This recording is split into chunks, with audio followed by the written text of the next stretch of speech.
Alright, good morning. Good morning guys, good morning mga boss.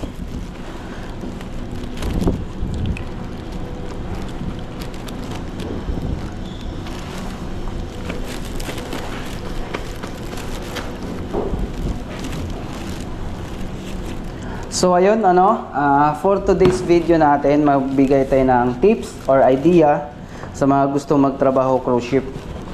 Sa mga gusto magtrabaho cruise line, bibigay ko na rin kung ano yung magiging mga rules description sa mga position dito sa mga butcher dito sa barko. Ito based on my experience mga boss, yung ibibigay ko sa inyong mga share ng aking mga video today based on my experience. So ngayon, pagsampa ko dito so position tayo sa position kay first commis butcher. So ibig sabihin ng first commis butcher 3-0. Si second commis butcher, yun yung natatawag na assistant. Pero pag nasa isdaan ka, si first commis butcher ang naggagawa ng espesa or nagdi-defrost ng mga isda. Tapos meron din siyang rules na tagahiwa ng fish para sa crew galley or para sa amin yon mga crew. Tapos naglilinis ng mga freezer, walk-in chiller. Yon ang katrabaho ng first commis butcher dito sa isdaan. At kung ano yung utos ng kapo, yun. Susunod si first commis butcher, tagalinis. Yan, kung anong sunod, anong utos ng first butcher o tsaka DCDP. DCDP it means segundo.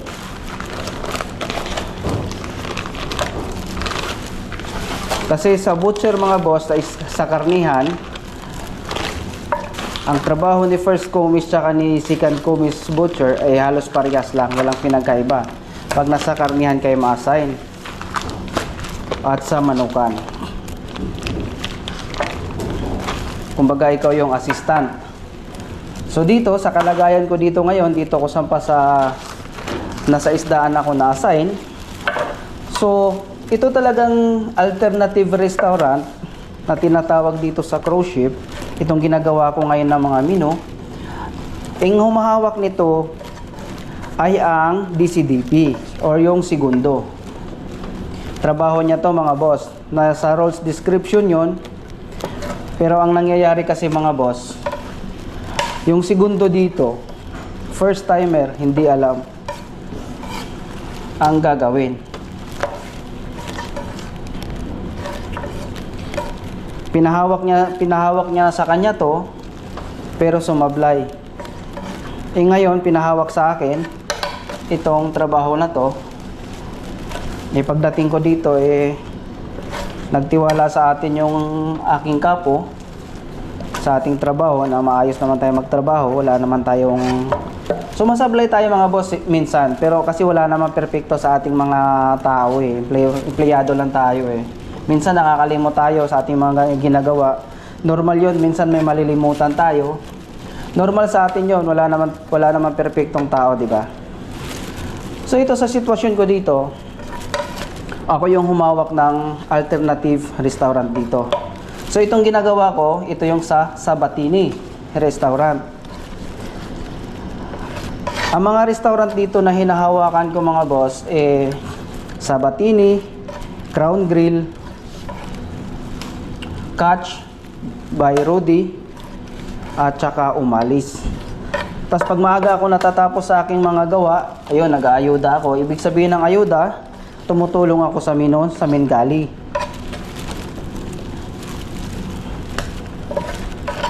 Tayo pinahawak nito dahil may tiwala sa atin yung ating kapo. So ngayon ito, piniprepare ko. Ito nga pala mga boss, itong isda na to ay Branzino. Branzino itong isda na to. Piniprepare natin yung mga order nila. Kadalasan order dito, madali mo lang namang makuha agad yung trabaho kung marunong kang mag-manage ng oras mo, kung marunong kang magdala ng kung paano mapabilis ang iyong trabaho. So dito, sa posisyon natin, so hindi ako gaanong nag-aalala kasi may experience naman tayo before about this one. But the problem is, itong trabaho na to ay talagang sa ano to, segundo. Pero natututunan ko naman unti-unti. Kaya yon, medyo okay na tayo ngayon. So ito naman yung lobster, 6 to 7 ounce. Kasama to sa order ng, para ito sa Sabatini. So ito, ayusin mo lang to siya sa isang lalagyan. Ayan. Yan yung madalas ng kanilang order. Tapos titignan mo sa menu, titignan mo sa order nila, sa kanilang pick list. So ito, tapos na yung ating branzino, lobster, at saka itong ating shrimp. Ayan. Ito yung order ng ito, food waste na to, tinatapon na namin yan. Tapos pagkatapos nyo mga boss, para laging malinis yung ating preparasyon, lagi kong nililinis yung mga bayak or metal bayak. Lagi kong nililinis yan kasi ang isda mabilis mangamoy. Tapos lagi tayong meron nakahanda na blue towel. Pamunas natin yan sa ating mga metal baya. So next natin gagawin ay ang calamari.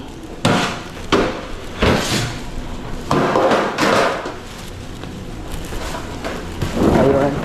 Dahil may backup ako dito, ayan. So meron na tayong calamari. Hindi na tayo masyadong gahol sa ating oras kasi lagi akong may backup niyan. Yan. Parang magre-refill ka lang.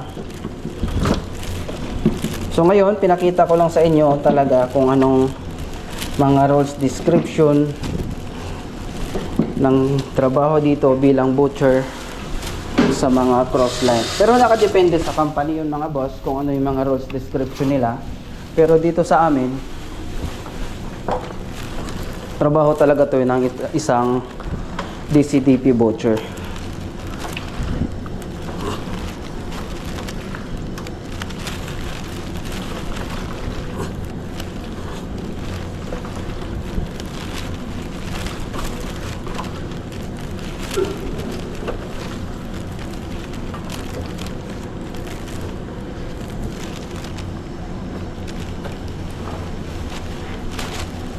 So ayun, tapos na yung ating Sabatini, yung order nila. Proceed naman tayo sa Crown Grill. Pero bago yan, syempre pa-plastic pa natin yan, sisilyado pa natin yan.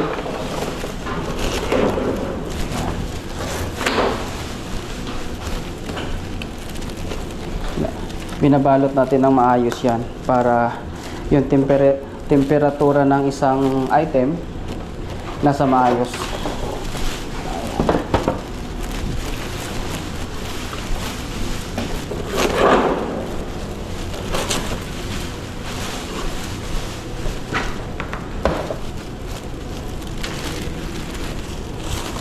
Tapos ito yung shrimp.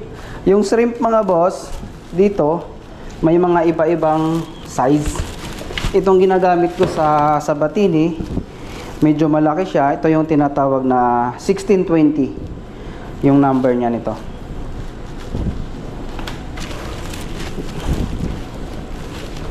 Yan. Ayos na natin. Ayun, at pagkatapos niyan, lagi yang may level. Lobster, branzino. Ito mga boss, ito yung pinaka-importante sa mga production dito. Kailangan mayroon na lagi yan. Tapos ayun, proceed na tayo sa Crown Grill. Okay.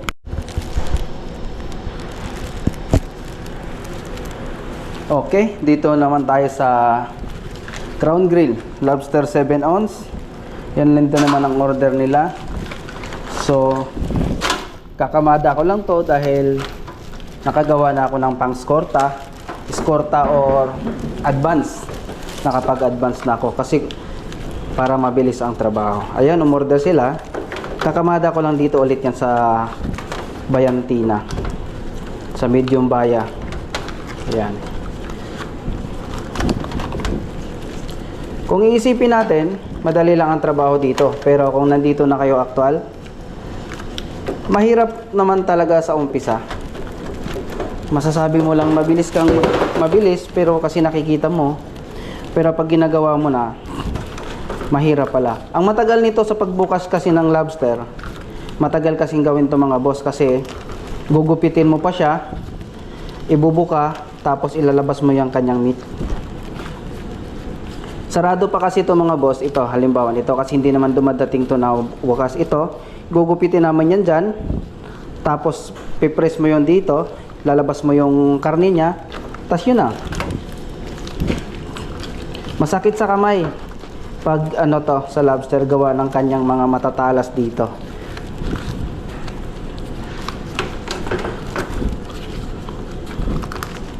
At so ayun, sa mga gustong magtanong, gustong humingi ng idea about trabaho dito sa cruise ship, comment lang kayo dyan mga boss kung may mga gusto kayong tanong. At kung gusto nyong mga idea or paano kayo mag-apply, comment lang kayo, magre-reply tayo dyan.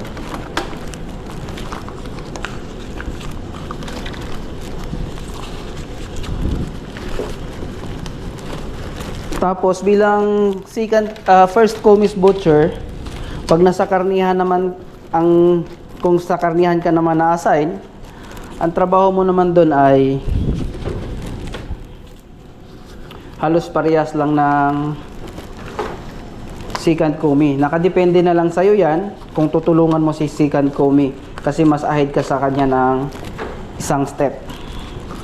Depende na sa'yo yan. Pag gusto mong tulungan si second commis mag-defrost ng mga karne, mag-espesa, nasa sa'yo na yan. Tapos madalas na ano mo doon, ikaw yung humahawak ng mga pang World Fresh Market or Lido restaurant yan. Yun yung buffet. 1, 2, 3, 4, 5. So madalas nito ginagawa ko, nasa 30 pieces lang dahil hindi naman gaano malakas dito. Tapos pagkatapos niyan, ayan, may backup pa ako sa dami-dami. Meron pa yung lobster na 12 ounce. So itong lobster na to mga boss ay malalaki na to. Ayan, ito. Ito naman, madali lang to kasi gugupitin mo lang siya sa gitna. Ang ano lang nito, matigas yung kanyang shell. Hindi mo na to siya kailangang ilabas yung kanyang meat. Dahil yung gagawa nito, yung doon na sa mga taga Crown Grill.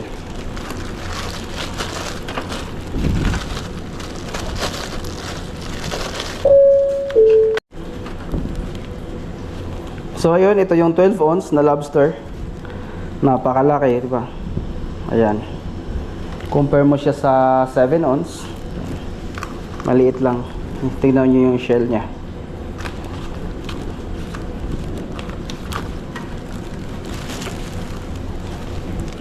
Tapos dito, sinasabay ko na siya dito sa kamada na yan. Ayan. Kukunti lang naman tong order ng Crown Grill, kaya mabilis lang din to gawin.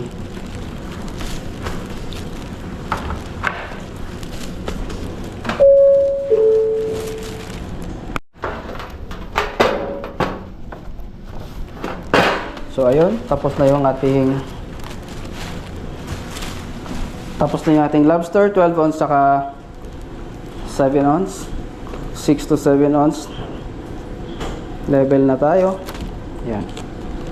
Lagi itong tatandaan, hindi makakalimutan. Tapos ito naman yung sibas. Ayan. Meron tong sa atin to sa Pilipinas, kung tawagin sa aming mga Bisaya, similar niya ay pinyahon. Pinyahon, gawa na masasabi kong pinyahon, gawa niyang skin dito. Ayan, ganyan. Ganyan na ganyan yung skin, tas yung laman. Seabass kung tawagin dito, Seabass. Ayan. Ito ulit, kakamada ko lang siya ulit dahil nga syempre medyo may alam na tayo. Kailangan nating maggawa ng backup. Maalam na baga, maalam. Ayan. So ayan lang. Tapos itong kanilang shrimp na 1620. Ayan. 1620. Ayan. Tatabi ko lang isa dyan. Ayan, ayos na yan yung kanilang order. Tapos balutin. Ayan.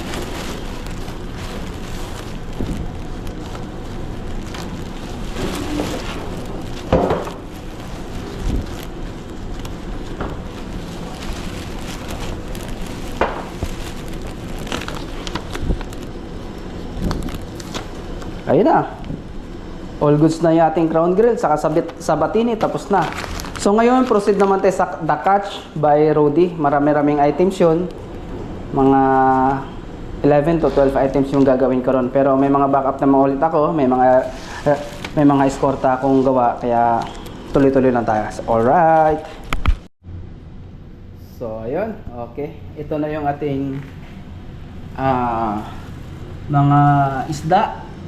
Hipon, shrimp. Hipon na shrimp pa. Para sa ating catch. The Catch by Rudy na restaurant. So ito yung tuna. I-slice ko siya ng cubes na maliliit. Salmon. Tapos ito yung halibut. So maghiwa naman ako dyan ng 6 to 7 ounce. Lobster 12 ounce. Prawn 4 to 6. Tapos ito yung Dover sole. Kung tatawagin sa amin ay pikas. Kasi parang pikas yan mga boss. Ayan. Snapper. Ito snapper. Ayan, snapper. Ito yung dorada. Parang tilapia to sa atin. Itong dorada. Tapos, yan, salmon. Ito na yung branzino kasi meron silang branzino din doon. At ang ating lobster. Ayan.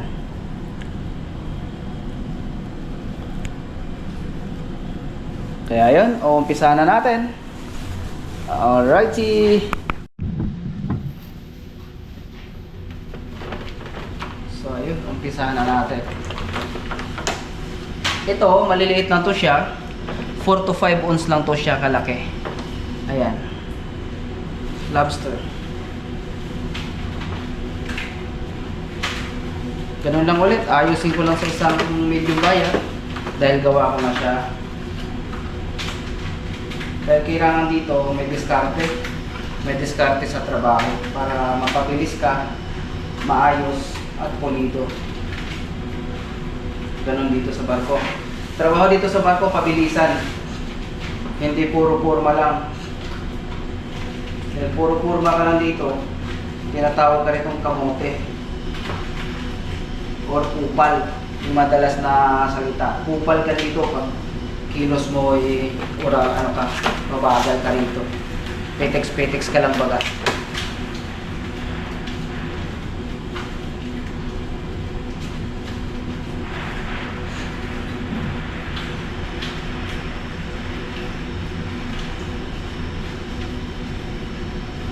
By the way mga boss, so sa mga hindi pa nakapag-subscribe ng ating channel, subscribe na kayo.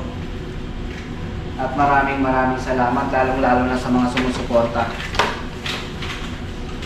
Maraming salamat ulit sa mga subscribers na tumatangkilik ng aking mga travel video, sa aking mga vlog.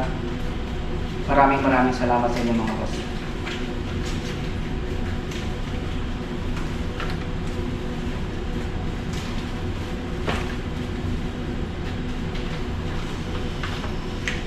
Basta kami mga tanong lang kayo mga boss, sa mga gusto magbarko, gusto mag-cruise ship, tanong lang kayo, baka may naitulong ako sa inyong idea. Walang problema yun. Pero, pinaka-importante dito, malakas ang loob mo. Marami kang bagong pasensya. Dahil trabaho dito talaga, sinasabi ko noon pa, ibang-iba sa mga naglaland base. Ibang-iba talaga dito trabaho dito. Dito, trabaho ka lang na trabaho. Wala kang day off. Pag may time ka lumabas sa break time mo, lumabas ka, mag-enjoy. Ganun lang, tulad ng ginagawa ko. Kasi yung iba, kumbaga para sa akin, hindi nila na-enjoy yung kanilang sarili. Dahil pag break time nila, natutulog lang, sa kabina lang. Gawa nga naman kasi ng oras, unang-una yun, yung oras. Kasi minsan nakakapag-break time sila alas 2 na. Wala ka na nga naman talagang time niya na lumabas pa. Lalong-lalo na pag ang onboard mo ay maaga, alas 3, wala ka ng time lumabas. Pangalawa, kaya ayaw lumabas yung iba, marami na akong mga nakakasama, gawa ng hindi pinapayagan ng asawa ng mga misis nila. So para sa akin lang, huwag niyong pigilan yung mga asawa niyo na lumabas, gusto mag-enjoy sa labas. Kasi hindi unang-una, hindi niyo alam yung trabaho dito sa barko. Kaya para sa akin lang, yung mga misis na may mga asawang seaman sa barko, pero hindi ko nila lahat dahil may iba talaga na mga ibang lalaki na gumagawa talaga ng kalokohan, nahuhuli ng asawa, kaya yung mainit sila sa asawa nila. Pero para sa akin na ikaw gumagawa ng pera, ikaw kumikita, tapos pagpapawalan ka, kumbaga foul play sa akin yun. Kahit sabihin mong asawa mo pa siya, kung wala ka namang ginagawang mali, gusto mo lang namang mag-enjoy sa labas, gusto mo lang mawala yung stress na galing sa trabaho. Pinaka-importante yun, lumabas ka, mag-enjoy, pumunta ka kahit saan. Pero huwag kalimutan na bumalik sa barko. Kasi, pangalawa, yung oras ng onboard. Kasi pag hindi mo naisip yun, nasa labas ka pa, talagang iiwanan ka ng barko. So, goodbye ka. Putol na kontrata mo, may record ka pa. Basta sa akin, ito lang idea lang sa may mga asawa. Huwag niyong pagbawalan na lumabas ng asawa niyo. Kasi, gusto nilang lumabas dahil gusto nilang mag-relax, mawala yung stress. Gusto nilang enjoy. Hindi lang puro trabaho lang, hindi na ano. Yun lang naman ang idea. Sana, ganun ang mangyayari kasi pag nangyayaring ganun, parang yung asawa nyo, parang tinalit nyo na eh. Silang kumikita ng pera tapos pagbabawalan. Ito sa akin, idea ko lang naman.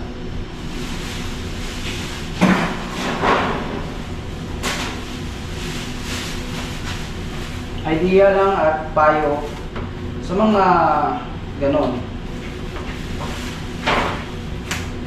So yan, tapos na yung ating lobster. Tapos, next na natin yung ating branzino, cover sole.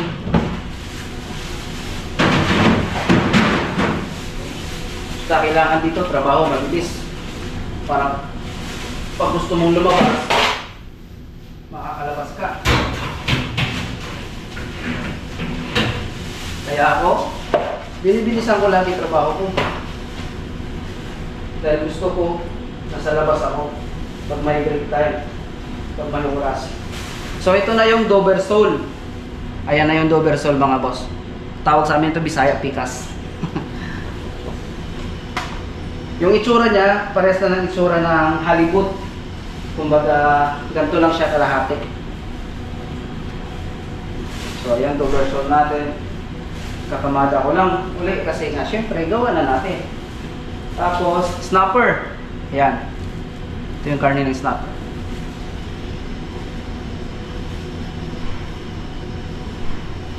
Pinakamada ko na siya ng maayos para presentable. Tapos, dorada. Ayan, dorada. Parang tilapia, di ba?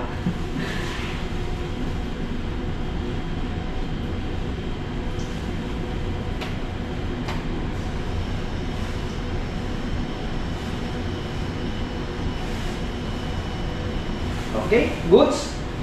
Dover sole snapper and dorada.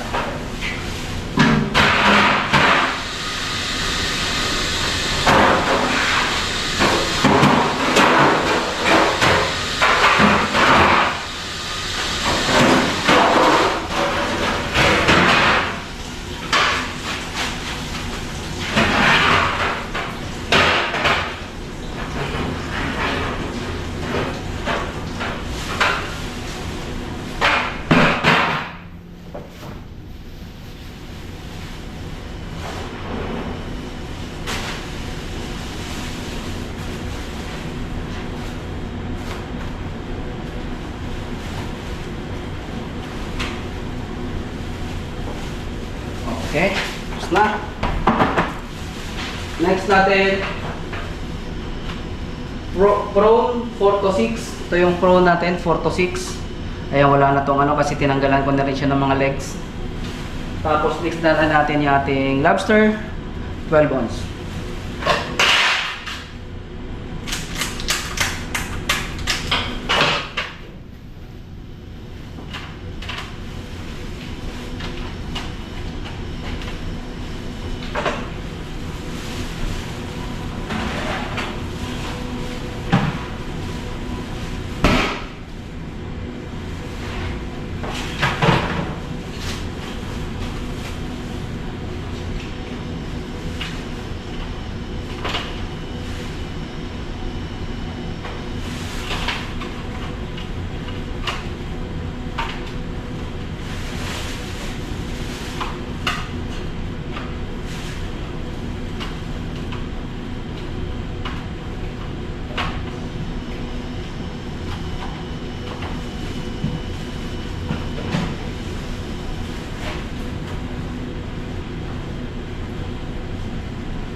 Diba? Basta mabilis ka, may oras kang lumabas. Mabilis ka magtrabaho, pulido, walang sablay.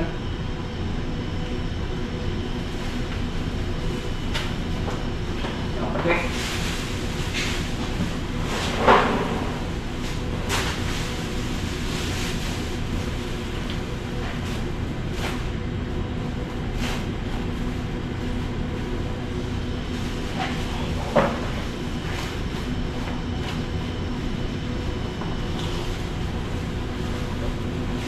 3 points. Next natin, salmon.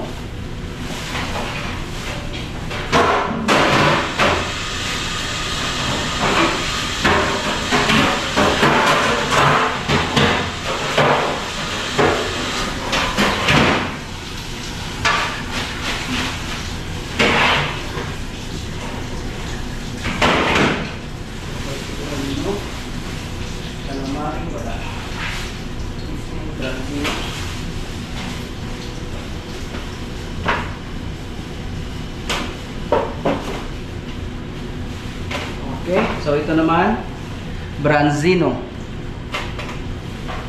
Kamadala ko ng kamada kasi gawa ko na. Mabilis lang. Diba? So ayun ba ano, balik tayo sa kanina sa mga rules description natin sa bilang butcher sa barko. So si primero or si first butcher, siya ang tagahawak ng main galley or lido, or gusto niya ikat yung mga pang crew, nakadepende na sa kanya yon. Tapos si DCDP, si segundo, hawak ng lido. Si primero, sa Batini Crown Grill, sa kanya din yan, yung mga alternative na restaurant. Siya may hawak niyan. Segundo, sa mga, siya din nag-assist kay assistant or kay first commis butcher. Tapos unang-una yung sa lido, siya may hawak nun. Si chief butcher naman ay, yun, depende rin yun. Totoo, sa reality dito sa barko, mayroong mga chief butcher na hindi nagtatrabaho, totoo yun. O moron papel lang. Mayroong mga nagtatrabaho, mayroong mga hindi nagtatrabaho konti, pero madalas talaga nagtatrabaho talaga. Hindi lang kasi chief butcher kasi more on paperworks na sila sa mga consumption, ganyan sila. Tapos si assistant sa second commis butcher, yun yung taga-espesa, yun nga yun, taga-espesa. Tapos pag nasa manukan ka naman, may hawak ng segundo or si first commis butcher, depende kung sino ang marunong doon, yun ang ilalagay.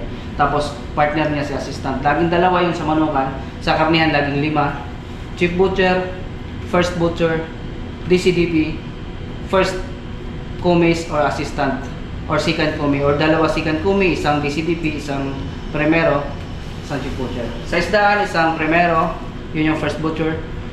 Segundo, DCDP, or assistant, or tresero. Depende rin kung sino ang darating sa kanya, sa dalawa. Pero kami dito, tatlo kami parehas.